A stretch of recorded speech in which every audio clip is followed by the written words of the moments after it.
আসসালামু আলাইকুম ওরহমতুল্লাহি ওবরাকাতুহু। সম্মানিত হজরতগণ, আমাদের সমাজের মধ্যে অনেকেই পারিবারিক সমস্যার মধ্যে জর্জরিত রয়েছেন।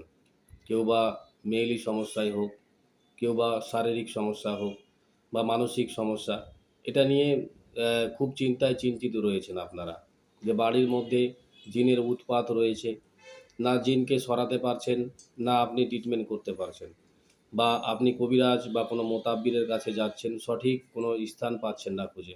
আপনি অনেক টাকা ব্যয় করেছেন, তবে আপনি নিরাশ হয়ে গেছেন। তো আমি আপনাদের সম্মুখে একটা আমল দিতে চাইছি। যারা আপনারা আমার ভিডিওটা নতুন দেখছেন, তাদের জন্য একটা ছোট্ট রিকোয়েস্ট রয়েছে যে আমার ভিডিওটা দেখে আপনারা লাইক, কমেন্ট করবেন, আপনাদের মন্তব্য প্রকাশ করবেন এবং পাশে থাকবেন এবং চ্যানেলটিকে সাবস্ক্রাইব করে দিয়েন। আর যদি ভালো লাগে, উপকার পেয়ে থাকেন, অপর ব্যক্তির কাছে আমার ভিডিওটা শেয়ার করে দিয়েন। তো যাদের বাড়িতে এই জিনের সমস্যা উৎপাত বেশি, আপনি দিনের পর দিন আক্রান্ত হয়ে যাচ্ছেন, কোনো সমস্যা নেই, তারপরেও আপনার হঠাৎ করে শারীরিক মানসিক অবস্থা ভালো থাকে না, চলতে ফিরতেই আপনার মাথা গরম হয়ে যায়, কারো কথা শুনলে আপনি মেজাজে আরও গরম হয়ে যাচ্ছেন, আপনাকে পরিবেশের লোক আহ, বড় কঠোর নজরে দেখছে, মনে করছে যে এই ব্যক্তি খুব রাগী, অথচ আপনার মনের মধ্যে মায়াবী রয়েছে, ভালোবাসা রয়েছে। হয়তো আপনি ছেলের কাছে খারাপ হয়ে যাচ্ছেন বা স্ত্রীর চোখে আপনি খারাপ হয়ে যাচ্ছেন। অনেক সময় আপনার পরিবারের লোকই বলবে যে দিন দিন এ পরিবর্তন হয়ে গেছে, না জানি কার হাওয়া লেগে গেল, কোনো ব্যক্তির সঙ্গে হয়তো ঘুরে নেশাগ্রস্ত হয়ে গেল নাকি, অথচ আপনি নেশাগ্রস্তের মধ্যে থাকেন না, তারপরেও আপনাকে নিয়ে বিশাল এক মন্তব্য তৈরি করছে।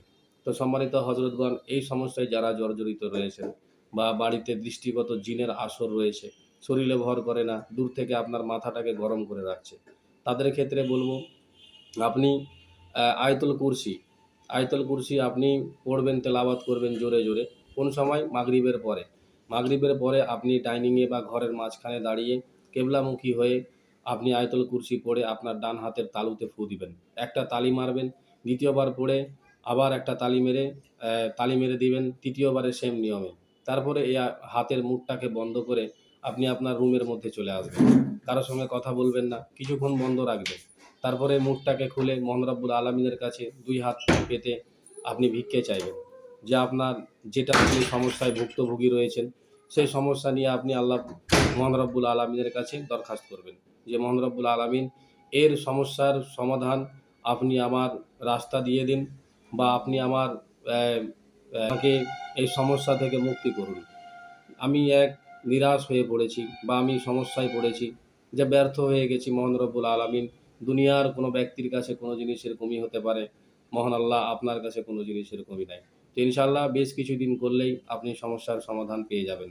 তারপরেও আপনার যদি অতিরিক্ত সমস্যা জর্জরিত থাকে, তো আমার স্ক্রিনে দেওয়া নাম্বারে আপনারা হোয়াটসঅ্যাপ ভয়েস এসএমএস করুন, আপনার সমস্যাগুলো প্রকাশ করুন। প্রয়োজনে আমরা তুলারাশি দিয়ে সেই জুনগুলোকে ধরে সোলেমানি কূপের মধ্যে ফেলে দিব, অথবা আপনার কি কি ক্ষতি করেছে সেই ক্ষতিগুলোকে তাদের হাত দিয়ে উঠিয়ে তাদেরকে হয় থাকলে রাখবো, না হয় তাদেরকে আজাদ করে দিয়ে বা অন্য কোথাও পাঠিয়ে দেওয়া হবে। বা কোনো তান্ত্রিক বা কবিরাজ বা কোনো মোতাব্বির যদি আপনার বাড়ি বারবার চালান করে, সেই রাস্তাটাকেও ব্লক করে দেওয়া হবে। তো ইনশাল্লাহ সকলের কাছে দোয়া চাই। আমার এই টিপসটা আপনাদের যদি ভালো লাগে, তো অবশ্যই আমার পাশে থাকবেন। আমি আপনাদের কাছে দোয়া চাই। আসসালামু আলাইকুম ওয়া রাহমাতুল্লাহি ওয়া বারাকাতুহু।